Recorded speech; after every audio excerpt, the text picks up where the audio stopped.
Semua sudah siap mendengar firman Tuhan, amin.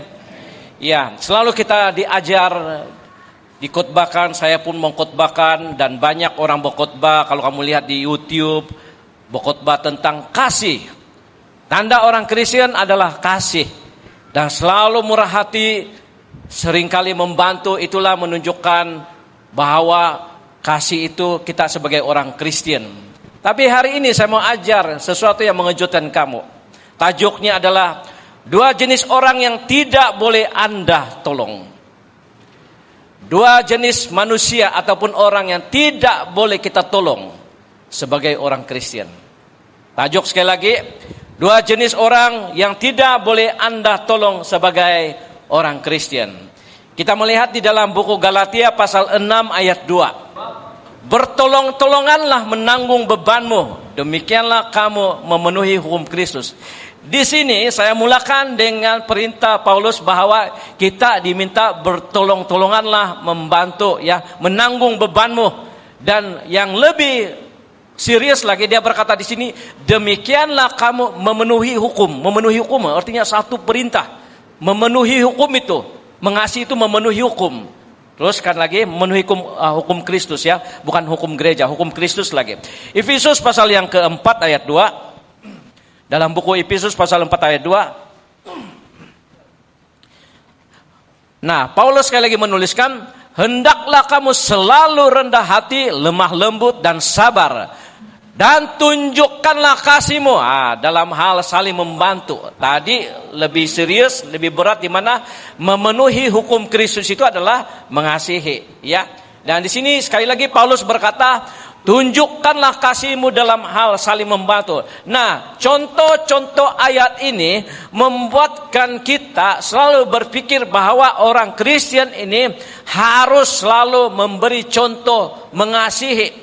Mengasihi saja, ya, mengampuni, memaafkan dan terus saja membantu. Tetapi melalui 2 petikan ayat firman Tuhan pada hari ini mengajar kita juga bahwa kasih yang disalahgunakan, ya, dan Paulus sendiri pernah berkata bahwa jangan salah gunakan kebenaran untuk berbuat dosa. Jangan salah gunakan kebenaran untuk berbuat dosa.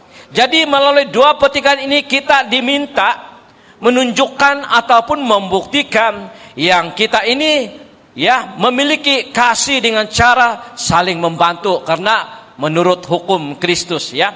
Bahkan kita diminta membantu karena demikianlah kita memenuhi hukum Kristus. Jadi oleh karena kita terikat dengan perkataan hukum kasih ini, hukum Kristus, maka kita, ya, walaupun ada masalah harus membantu, harus mengasihi walaupun sampai rugi. Dan itulah masalah dia, orang Kristen, karena mereka tidak mempunyai knowledge, tidak mempunyai hikmat dalam hal membedakan manakah kasih yang betul dan manakah kasih yang tidak betul. Jadi di dalam kasih sendiri pun ada yang betul dan ada yang tidak betul, ya.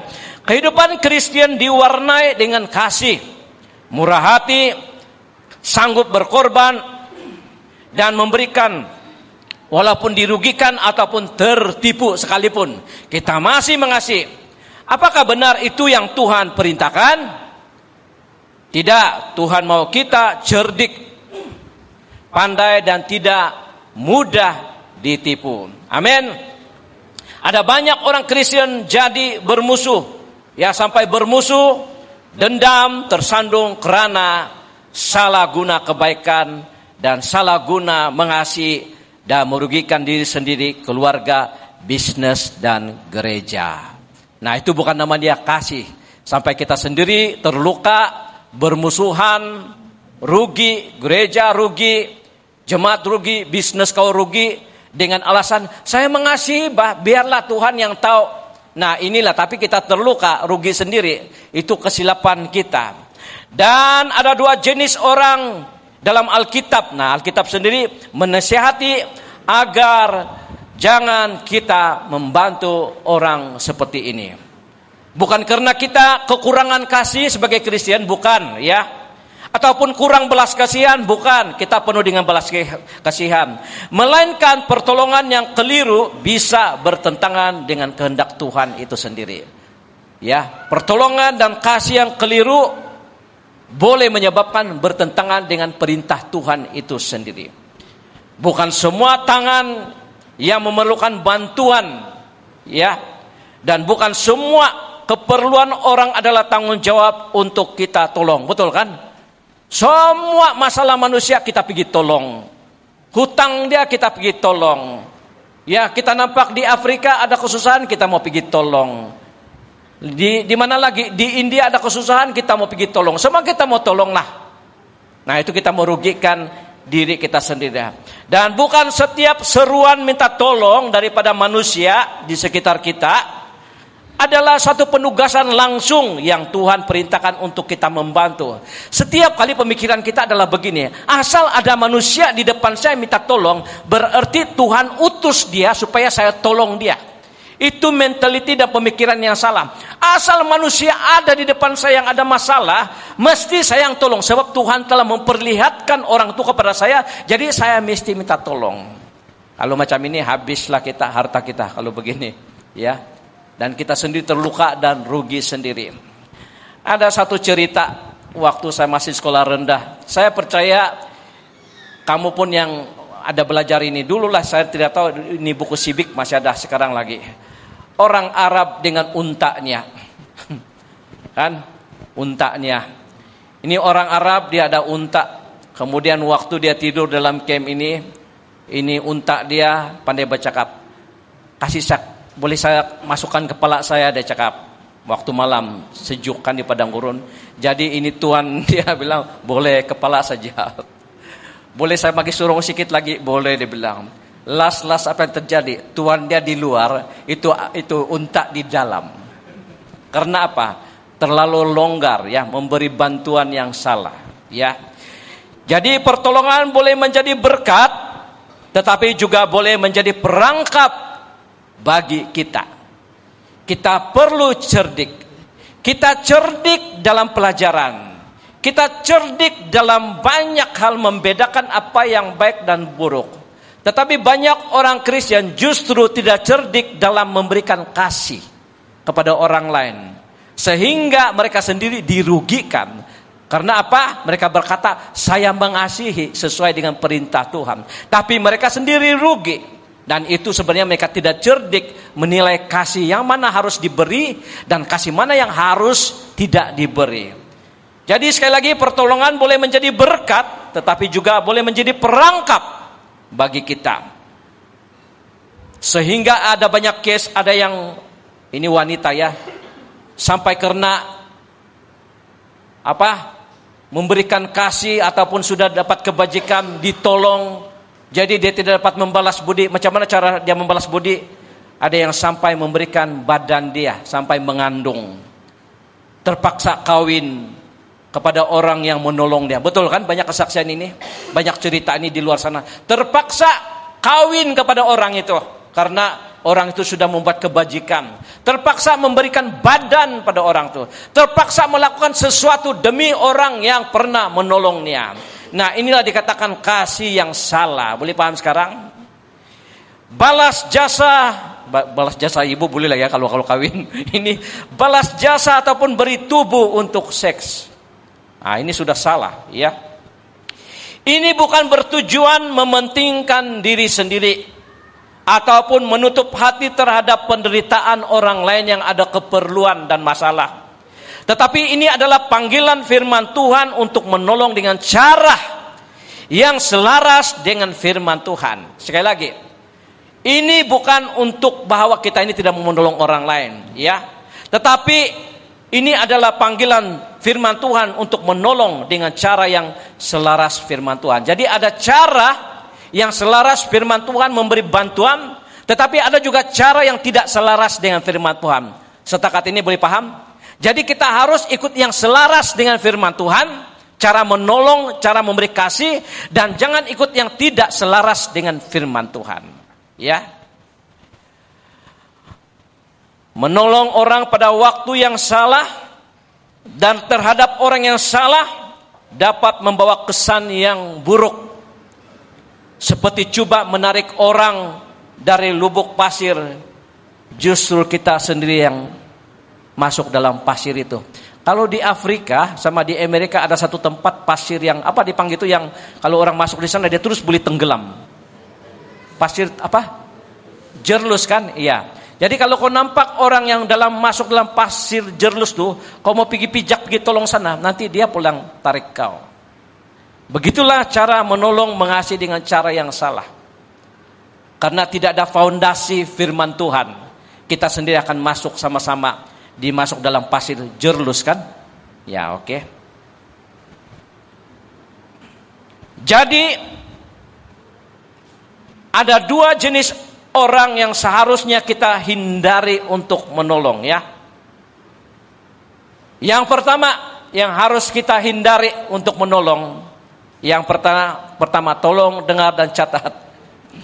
Menolong orang yang malas. Betul kan? Yang pertama yang harus kita hindari adalah menolong orang yang malas. Cakap jiran kau, yang malas saja. Nah, kita melihat di dalam buku 2 Tesalonika pasal 3. Buku 2 Tesalonika pasal 3 ayat 10 sampai 15.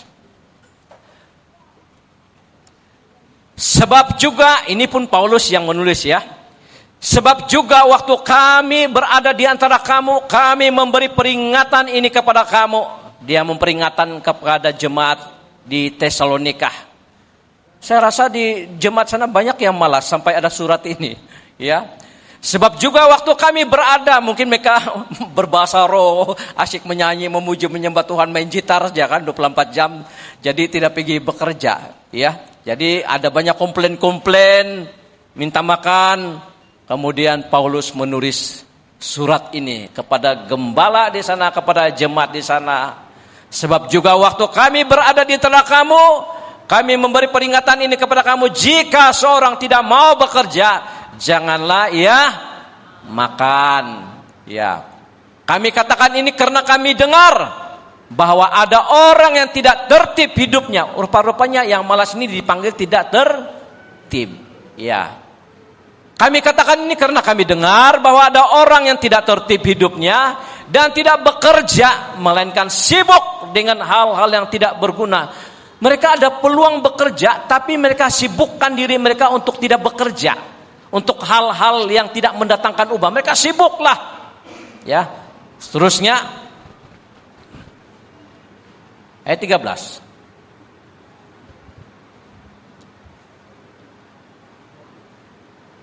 Dan kamu saudara-saudara, janganlah jemu-jemu berbuat apa yang baik. 14.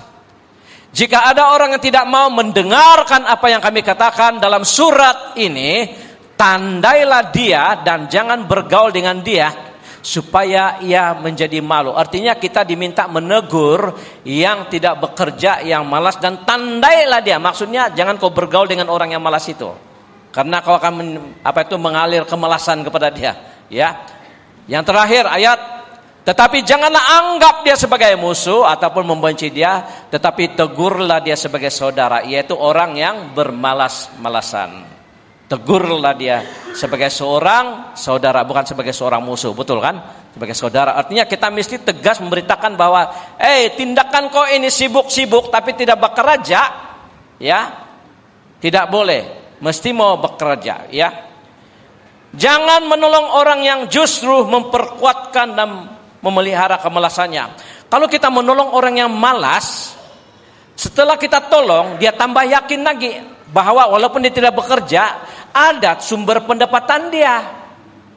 Si anu, si ibu itu, si anti itu, si uncle itu, dia lemah lembut itu, penuh dengan kasih. Apalagi kalau dia datang kau dengan penuh drama yang menangis. Aduh, tolonglah saya. Hari ini saya banyak masalah. Kau pun ikut menangis sebagai Kristen kunun.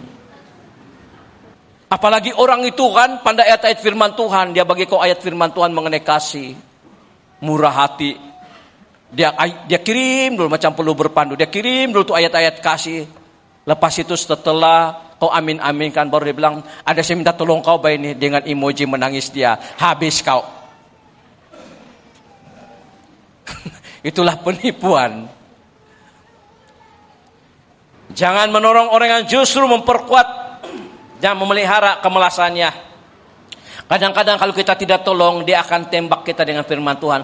Kamu kan Kristen, kamu kan saling mengasihi, kenapa kau tidak tunjuk kasih kepada dia? Kedekut betul kamu ini, indah ambil berat sama si Anu. Padahal kita diperbodohkan oleh perkataan-perkataan firman Tuhan. Jika kita sudah membantu satu kali, maka orang tersebut pasti berani merayu lagi, betul kan? Pasti berani merayu kepada kita, sebab dia tahu kita adalah orang yang murah hati. Dia meminta dan menangis, meminta untuk kedua kalinya, dan seterusnya meminta untuk ketiga kalinya, dan meminta untuk keempat kalinya, yang kelima kali, dan mungkin yang ke-25 kali, 100 kali. Dan orang yang bermurah hati begini sebenarnya justru kamu tertekan itu, tapi kamu tidak boleh menolak. Tertekan, terluka, tapi di saat yang sama kamu tidak boleh menolak, sebab dituntut firman Tuhan mah. Dituntut firman Tuhan mah. Salah sudah kan? Ayat ini, maaf bicara ya, ayat ini bukan ditujukan kepada yang kurang upaya. Kalau yang kurang upaya ataupun OKU, dia pun tidak bekerja kan, itu bukan malas, itu perlu dibantu. Ataupun yang cacat secara fisikal, kau tidak boleh panggil dia, kenapa kau tidak bekerja? Tidak, kita perlu bantu yang termampu. Orang yang OKU, yang cacat fisikal, kurang upaya, ataupun yang sakit, ataupun yang usia lanjut, itu perlu dibantu. Orang tua kita yang usia lanjut, kalau kami sudah tidak boleh bekerja melayani satu hari nanti, maka anak-anak kami itulah yang membantu kami di usia senja. Dan itu tanggung jawab, betul kan? Tanggung jawab sebagai anak ataupun kita ada keluarga yang usia lanjut, oke, yuk kita bertanggung jawab. Ataupun yang sakit, walaupun badan dia sehat tapi dia sakit, kita perlu bantu dia. Ya, kita gereja ini kadang-kadang kita pungut offering, kadang-kadang kita buat status di antara pemimpin, kita bantu si Anu begini. Bukan karena dia tidak bukan karena dia tidak boleh bekerja, dia sakit ataupun accident. Ini contoh dia. Jadi kita boleh membantu. Ataupun dalam keadaan seseorang itu dalam keadaan darurat. Walaupun dia seorang businessman, mungkin dia seorang kerja di jabatan kerajaan, tapi ada suatu hal yang darurat, dia perlu dibantu. Boleh paham kan? Perlu dibantu. Tetapi kepada yang mampu, yang sehat, tapi karakter dia malas, terbiasa bergantung kepada orang dan tidak mau bekerja, ini jangan kita bantu. Boleh paham sekarang? Kita dapat membezakan siapa yang kita perlu bantu dan siapa yang jangan kita bantu. Kita melihat di dalam buku Amsal pasal 10 ayat yang keempat. Di dalam buku Amsal pasal yang ke-10 ayat 4. Tangan yang lamban membuat miskin, tetapi tangan orang rajin menjadikan kaya. Tangan yang lamban membuat miskin, tetapi tangan orang rajin menjadikan kaya. Ya, saya suka kalau jemaat di sini bukan hanya kaya, tapi kaya raya. Ya, kaya raya itu bagus. Ya, kenapa? Boleh kita saling membantu buat kebajikan. Jadi mudah-mudi sama di sini bercita-citalah kamu jadi kaya, bukan supaya jadi duniawi, karena membantu gereja. Amin. Ya. Tangan orang yang lamban membuat miskin, tetapi tangan orang rajin menjadikan kaya. Menolak membantu orang yang malas bukan berarti menolak untuk mengasihi dia, betul? Tetapi kita mengasihi mereka dengan mendorong pertobatan dalam diri mereka agar tidak bermalas-malas lagi. Sebab kalau kita selalu memberi bantuan kepada yang malas, mereka tidak terdorong untuk berdikari. Tapi kalau kita berkata, no way, sekarang saya tidak akan bantu, sudah mendorong mereka untuk bekerja sendiri. Ya. Agar tidak bermalas-malasan lagi. Betul kan? Dan kamu semua di sini adalah jemaat yang rajin, saya tahu. Rajin sekali. Saya nampak si Arwin punya status sana. Hei yo, dia kasih tanam rumput lah, kasih makan kambing lah. Saya salut lah kita punya hamba Allah yang ada sana. Kita beri tepukan pada dia. Dia tidak malu bekerja. Betul kan? Macam kita semua ada bidang kita masing-masing. Dosi Ellen yang pimpin pujian tadi. Mereka rajin tahu. Bukan senang siang malam. Kalau saya macam itu saya sakit gout sudah. Tapi masih muda, gunakan tenaga kamu ya untuk bekerja segenap hati. Kau ada 2 tangan mah, betul kan? 2 tangan. Tidak cacat kan? Pergunakan itu untuk Tuhan.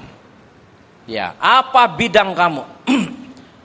Ada di antara di sini yang memang bijak boleh sekolah tinggi. Tetapi juga ada yang tidak dapat sekolah tinggi, jangan kamu kondem diri kamu sendiri. Ada cara Tuhan bekerja sehingga kita berhasil. Ya. Kamu tahu orang yang berhasil dalam hidupnya kebanyakan bukan ada pelajaran tinggi tahu. Sederhana saja. Sederhana tapi mereka bisnis kecil-kecilan.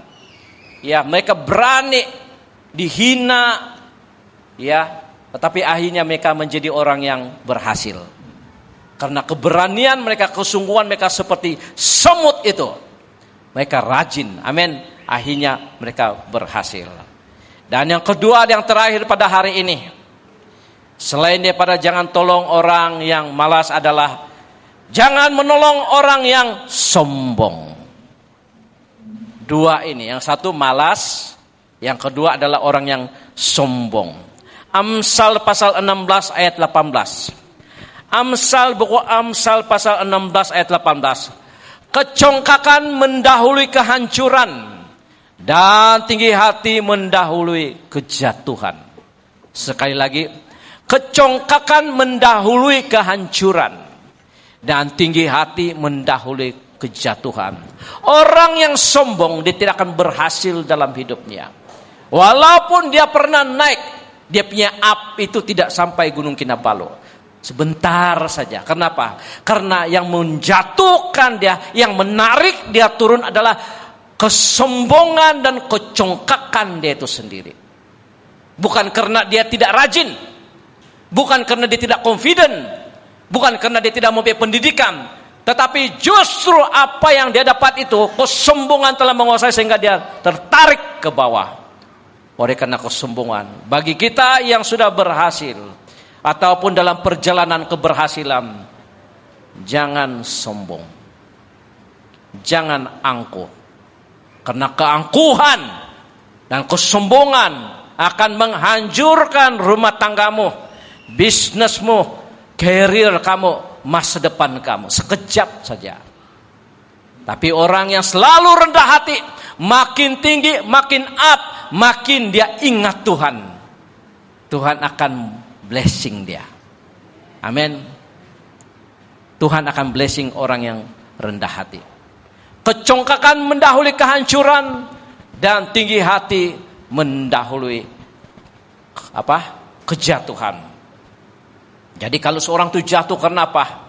Bukan karena rakan dia menipu dia, tapi karena kesombongan dan keegoan. Tidak ada di antara kita ataupun rakan-rakan yang suka bergaul dengan orang yang sombong dan angkuh. Betul?